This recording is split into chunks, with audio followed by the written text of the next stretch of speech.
Hey fam, you might not want to hear this, but I bet you didn't get around to doing that important thing on your to-do list this week. You know, the one that you pushed off from last week too. Well, get ready to level up your life because we're going to talk about how you can learn to never procrastinate again. I'm John, this is A Jar of Olives, and welcome back to the channel where we discuss my best tips and tools to help empower you to live your best life and have fun doing it. Over the next few minutes, you're going to learn 1, how to stop calling yourself a procrastinator, 2, how to get started on any task no matter how difficult it is, and 3, how to build a habit of being organized and prioritized. And hey, nice job! By watching this video, you're improving yourself by working on 2 areas of your life, your mental health and your productivity. So stick around to the end to see how many experience points you gained. Step 1 to overcoming procrastination. You need to stop calling yourself a procrastinator. There's some big psychological factors at play here, so let's get on the same page. Your self-talk determines your identity. And if you say you're a procrastinator and just someone who always pushes things off, then that's who you are, and that's who you will continue to be. Most of us have beliefs that hold ourselves back from our full potential, and some people carry these beliefs around for their whole lives. But if you want to change your belief that you're a procrastinator, then I want you to close your eyes right now and answer just a few questions. What if you keep procrastinating on the things that really matter to you for the rest of your life? And I'll help you answer these. You'll probably be really stressed out, moving from deadline to deadline, never feeling like you get a break. You'll feel exhausted because you can never really manage your time properly. And you'll probably feel unaccomplished because you probably won't ever start difficult tasks that could bring huge value to your life.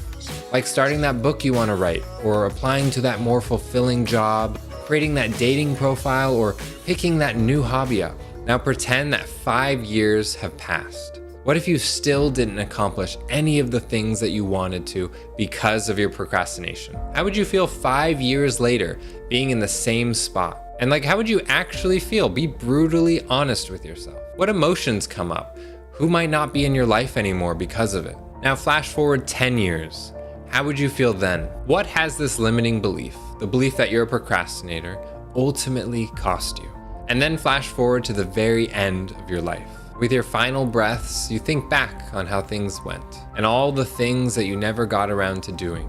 The hobbies, the relationships, the love, the travel, the fun, the fulfillment. If you took this exercise seriously, you should realize that procrastination will hold you back from living your best life, the life that you deserve. But it's not too late. That's a future that you can prevent. So first, stop calling yourself a procrastinator. And next, let's replace that limiting belief with an empowering belief. Right now, search inward and tell me who you really are. You aren't a lazy procrastinator. Instead, I bet the truth is that you make time for the things that really matter. Remember, your self-talk determines your identity, and you get to choose who you want to be. And here's a little bonus tip. Procrastination doesn't need to be viewed as purely an evil thing. When you procrastinate on something important, but get it done anyways, you're actually showing yourself that you can get this task done in a very short amount of time. So if you have a school paper to write or a work project and you have a month to do it, but you end up doing it over a weekend, that's proof that you can actually work incredibly efficiently and complete it in just a few days. So acknowledge the positive aspects of procrastination, the efficiency and the hard work, and then learn to master those traits as your ultimate weapon and build that into your new identity. Step 2 to overcoming procrastination.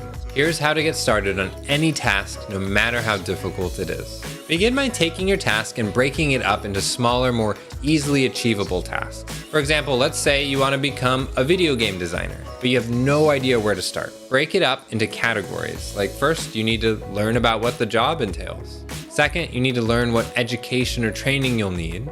And third, you need to learn how to get that education or training. For coming up with these categories, start by writing down obstacles or things that you don't know that you need answers to. Then take the first category and break it up even further. So to learn more about what the job entails, you probably should read job postings, Google articles about the job, or watch videos about it. And then just keep breaking it up until you have your next step. So for watching videos about it, you need to search on YouTube for things like how to become a video game designer. So we just took the insanely complex task of becoming a video game designer and broke it all the way down to just watch a YouTube video, which is super easy to do and might even be fun. So that's the power of breaking up tasks and starting simple. Next, after you break up the tasks and determine the next step, I recommend doing that next step immediately. And to keep your momentum going, I recommend using the 2-minute rule, which means that if a task takes 2 minutes or less to do, then do it right away. You'll soon start snowballing your way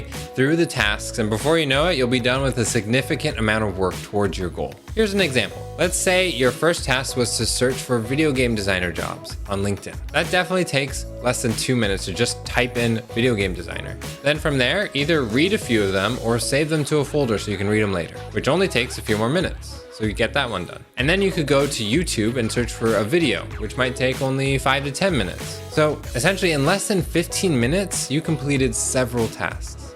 And when you find yourself wanting to do other things instead, remember the first tip I shared. Think of what procrastination will ultimately cost you if you keep letting it rule your life. And also think about why you're doing this task in the first place. Going back to the video game designer example, maybe your why is to get a job that you love or to build a game that changes the world for the better. Your why should get you so excited and passionate about getting started on this task. Otherwise, if it doesn't, then you should reflect on whether you should actually be doing this task over something else. And if one of your whys is to live your best life, then take the next step by subscribing to my channel so you don't miss my other videos about self-improvement. And to encourage you to also hit the bell to get notifications of when my videos go live, let me share my why. I created this channel so that I can help make the world a better place by empowering people to achieve their dreams. I spent too many years not feeling fulfilled or happy with the direction of my life, and I want to help others live life on their own terms. That why is seriously so powerful for me, and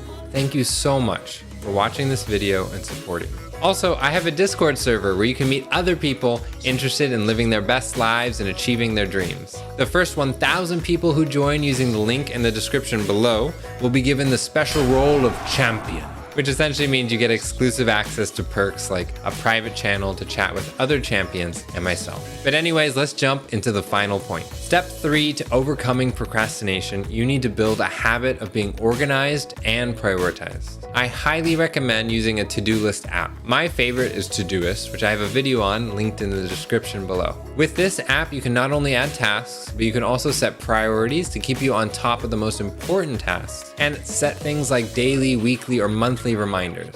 Going back to the video game designer example, I would recommend putting all the tasks that you come up with into your Todoist with specific due dates to make sure you have a plan for getting it all done. I also use my Google Calendar to keep me on track for major plans that I have for the day. I use a system called time blocking, where you carve out certain hours of the day to be dedicated to certain activities. But remember to do your most important tasks first in the day. Also, learn to organize your tasks using the Eisenhower matrix. And you can use the priority flags in Todoist to help with this action. This matrix has 4 quadrants which help you decide which tasks to prioritize. First, there are tasks that are urgent and important, like calling the fire department because your house is literally on fire right now, aka things that you need to do right away. Second, there are tasks that are not urgent but still important, like exercising or meditating each day, aka the things that you should schedule time for. Third, there are tasks that are urgent but not important, like your boss's urgent deadline to find those hobbits that stole his jewelry. Like, who really cares? AKA things you should try to delegate to someone else or do later. And fourth,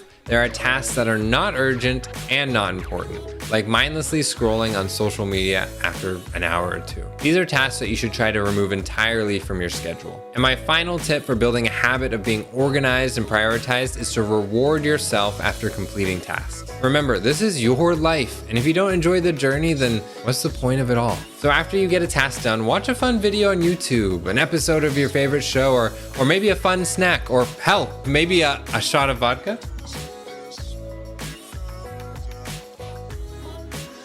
Okay, maybe that's not a good idea.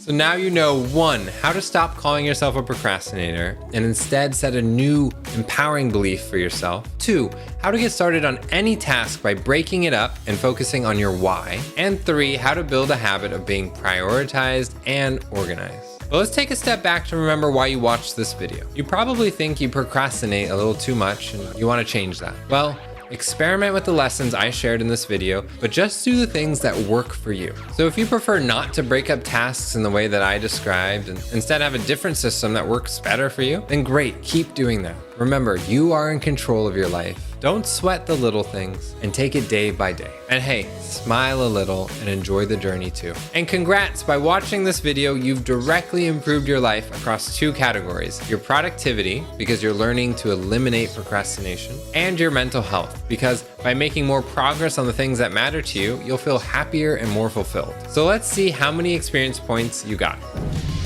What? Editor, what did I say about giving them too many points? Well, great job. You earned it. Remember, whether you know it or not, you are extraordinarily unique. You are profoundly loved, and you're capable of shaking the very foundations of this world with your greatness. I'm John, you've just leveled up, and I'll see you in the next one.